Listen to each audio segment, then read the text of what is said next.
Suara-suara aneh yang berasal dari tangki air menarik perhatiannya. Tiba-tiba, sebuah tangan besar menghantam kaca dengan keras. Sebelum ia sempat melihat dengan jelas apa yang ada di dalam, ia sudah dikeluarkan dari laboratorium. Eliza dan sahabatnya Zelda sama-sama bekerja sebagai petugas kebersihan di tempat itu. Tugas mereka hanya satu, bersih-bersih lalu pulang. Namun, hari itu berbeda. Dari dalam laboratorium, terdengar jeritan kesakitan yang memilukan. Di saat yang sama, keduanya melihat kepala petugas laboratorium keluar, lalu jatuh berlutut bersimbah cairan merah dari tubuhnya. Zelda ketakutan. Ia menggenggam tangan Eliza dan segera membawanya pergi dari sana. Namun karena mereka adalah petugas kebersihan, tak lama kemudian mereka dipanggil kembali untuk membersihkan kekacauan tersebut. Melihat lantai yang dipenuhi darah, Zelda meminta Eliza untuk segera menyelesaikan pekerjaannya. Ia tidak ingin berada di tempat ini lebih lama. Begitu Eliza menyiram lantai dengan ember air, bersamaan dengan itu juga, keluar dua jari yang terpotong. Tanpa sedikit pun rasa panik, Eliza dengan tenang memungutnya. Zelda sangat ketakutan dan langsung berlari pergi untuk memanggil bantuan. Di saat yang sama, Eliza melihat sesuatu di dalam tangki. Sesuatu yang belum pernah ia lihat sepanjang hidupnya.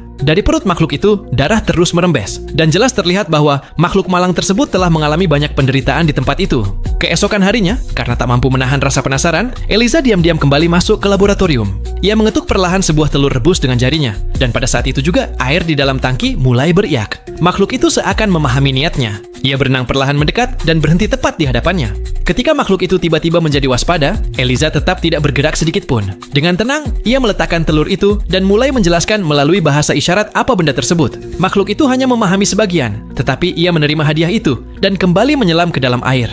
Sejak pertemuan pertama itu, sebuah kepercayaan yang aneh mulai terjalin di antara mereka. Hal yang mengejutkan adalah, hanya setelah satu kali pertemuan, makhluk itu sudah belajar menyebut kata telur melalui isyarat. Setelah itu, Eliza mulai membawa telur untuknya setiap hari. Ia juga memutarkan musik untuk makhluk tersebut. Makhluk itu diam-diam menerima hadiah yang diberikan Eliza, lalu kembali menyelam ke dalam air. Namun setiap kali Eliza bercanda dengan mematikan musik, makhluk itu akan muncul ke permukaan dan mengeluarkan suara-suara, seolah berkata, "Nyalakan kembali musiknya."